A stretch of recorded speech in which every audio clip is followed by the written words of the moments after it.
নমস্কার বন্ধুরা। সবশেষে আশঙ্কা সত্যিই হলো, কারণ রিজার্ভ ব্যাংকের পক্ষ থেকে রেপো রেট কমানোর পরে সবাই আশঙ্কা করছিল যে সুদের হার ব্যাংকগুলি কমাতে চলেছে। তো সেই ধাক্কাটি এলো স্টেট ব্যাংকের পক্ষ থেকে নববর্ষের দিনে, অর্থাৎ নববর্ষের দিনে তারা নতুন সুদের হার ঘোষণা করলো এবং সেখানে দুটি জনপ্রিয় মেয়াদের সুদের হার অনেকটাই কমালো সাধারণ নাগরিক এবং প্রবীণ নাগরিকদের জন্য। কারণ মূল্যবৃদ্ধির বাজারে তো সুদের হার আরও কমলে সেক্ষেত্রে ক্ষতি হবে সাধারণ গ্রাহকদের। তো দেখে নেবো আজকে নতুন সুদের হার কত করলো স্টেট ব্যাংক এবং সেই অনুযায়ী ম্যাচুরিটি ক্যালকুলেটর কত, অর্থাৎ আপনি কত টাকা ইনভেস্ট করলে কত টাকা রিটার্ন পাবেন। নবীন এবং প্রবীণদের জন্য আলাদা আলাদা আমরা সুদের টেবিল তৈরি করেছি আপনাদের সুবিধার্থে, এবং ম্যাচুরিটি ক্যালকুলেটরও আলাদা আলাদা করে আপনাদের দেখার সুবিধার্থে এখানটায় উপস্থাপন করব। দেখুন স্টেট ব্যাংকের পক্ষ থেকে যে নতুন সুদের হারটি ঘোষণা করা হয়েছে, সেখানে আমানতের মেয়াদ অর্থাৎ কতদিনের জন্য ফিক্সড ডিপোজিট সাধারণ নাগরিক এবং প্রবীণ নাগরিক। সাধারণ বলতে যাদের বয়স 60 বছরের কম, প্রবীণ বলতে যাদের বয়স 60 বছর বা তার বেশি বয়স। এবং এক্ষেত্রে খেয়াল রাখবেন এই সুদের হারটি লাগু হচ্ছে 15ই এপ্রিল 2025 থেকে, এবং এখানে সবগুলো সুদই কিন্তু শতকরাতে এবং বাৎসরিক। প্রথমত 7 দিন থেকে 45 দিন সাধারণ নাগরিকদের জন্য 3 টাকা 50, প্রবীণ নাগরিকদের জন্য 4 টাকা। 46 দিন থেকে 179 দিন সাধারণ নাগরিকদের 5 টাকা 50, প্রবীণ নাগরিকদের 6 টাকা। 180 দিন থেকে 210 দিন সাধারণ নাগরিকদের 6 টাকা 25, প্রবীণ নাগরিকদের 6 টাকা 75। 211 দিন থেকে 1 বছরের কম সাধারণ নাগরিকদের 6 টাকা 50, প্রবীণ নাগরিকদের 7 টাকা সুদের হার। অর্থাৎ 1 বছরের কম হলে আপনি যদি ইনভেস্ট করতে চান সেক্ষেত্রে 365 দিনের বদলে 300 যদি 60 দিনও করেন সেক্ষেত্রে এই 7 টাকা সুদের হার আপনি পেতে পারেন। যদিও এইরকম ফ্র্যাকশন হিসেবে ফিক্সড ডিপোজিট আপনাকে ব্যাংকে গেলে করতে দেবেন, ওরা ঠিক 1 বছর করাবে। তো আপনাকে করতে হলে বাড়িতে বসে অনলাইনে নেট ব্যাংকিং বা মোবাইল ব্যাংকিংয়ের মাধ্যমে ইনভেস্ট করতে হবে। এর পরবর্তীতে 1 বছর থেকে 2 বছর কম, এইখানেই কিন্তু সুদের হারটি কমিয়েছে। সাধারণত মানুষ 1 বছরের ফিক্সড ডিপোজিটটি করে, তো সেক্ষেত্রে সাধারণ নাগরিকদের 6 টাকা 80 থেকে কমে হয়েছে 6 টাকা 70, প্রবীণ নাগরিকদের হয়েছে 7 টাকা 30 থেকে 7 টাকা 20, অর্থাৎ 10 পয়সা করে সবারই সুদের হার কমেছে 1 বছর থেকে 2 বছরের কম।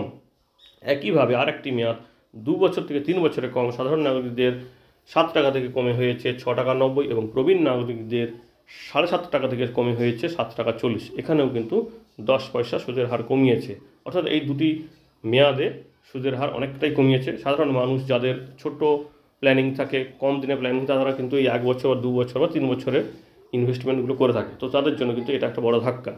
পরবর্তীতে 3 বছর থেকে 5 বছরের কম সাধারণ নাগরিকদের 6 টাকা 75, প্রবীণ নাগরিকদের 7 টাকা 25।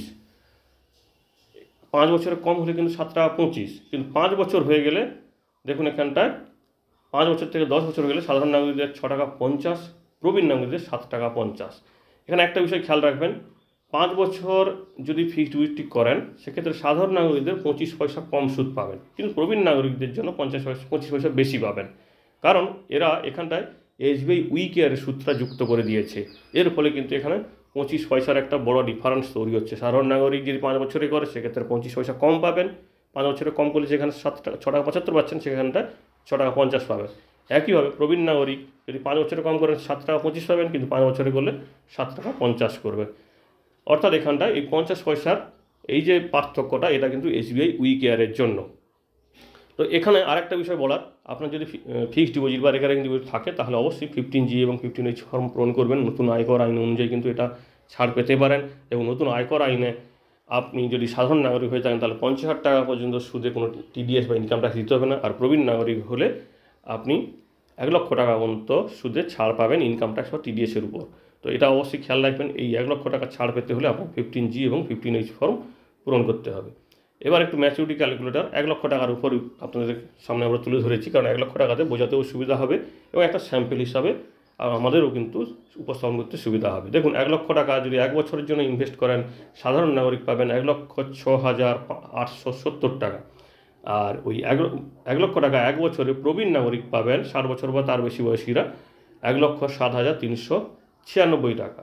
2 বছর মেয়াদের হলে সাধারণ নাগরিক পাবেন 1,14,662 টাকা, এবং প্রবীণ নাগরিক হলে পাবেন 1,15,794 টাকা। একইভাবে 3 বছরের কম নিলে, কারণ 3 বছরের কম হলে সুদের হারটা একটু বেশি হচ্ছে, কিন্তু 3 বছর হয়ে যাওয়া মানে সুদের হারটা কিন্তু একটু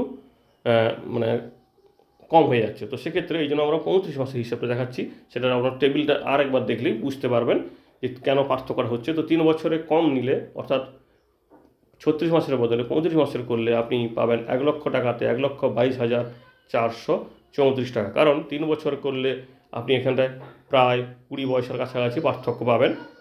এরপরে আসি 60 বছর বা প্রবীণ নাগরিকদের জন্য 1 লক্ষ টাকাতে রিটার্ন পাবেন 1,24,200 টাকা।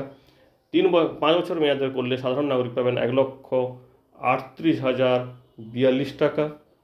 5 বছরটা আমরা কম বেশি করুন এই কারণে 5 বছরটা সাধারণত 5 বছরই অনেকেই করতে পছন্দ করে, সে কম সুদ হোক আর বেশি সুদ হোক। তো সেক্ষেত্রে সাধারণ নাগরিক পাবেন 1,38,042 টাকা, কিন্তু প্রবীণ নাগরিক এখানে একটু বেশি পাবেন 1,44,995 টাকা। প্রবীণ নাগরিকদের একটু বেশি লাভ হবে, কারণ আপনাদের একটু আগে বোঝাচ্ছিলাম যে 25 পয়সা বেশি সুদ পাবেন 5 বছর হয়ে গেলে। তো সেক্ষেত্রে আমরা প্রবীণ নাগরিকদের অগ্রাধিকার দিয়েই কিন্তু টেবিলটি তৈরি করেছি। 10 বছর মেয়াদ হলে সাধারণ নাগরিক পাবেন 1,90,556 টাকা 1 লক্ষ টাকাতে, আর প্রবীণ নাগরিক পাবেন 2,10,235 টাকা। এখানে এসবিআই উইকেয়ারের 7.5 টাকার সুদ কিন্তু প্রবীণ নাগরিকদের জন্য ধরেই হিসেব করা হয়েছে। এই হচ্ছে সাধারণ নাগরিক এবং প্রবীণ নাগরিকদের জন্য স্টেট ব্যাংকের নতুন সুদ এবং সেই অনুযায়ী ম্যাচুরিটি ক্যালকুলেটর। আশা করি তথ্যটি আমাদের ভালো লাগবে। যদি ভালো লাগে তাহলে প্লিজ ভিডিওকে লাইক ও কমেন্ট করে আমাদেরকে উৎসাহিত করবেন। ধন্যবাদ।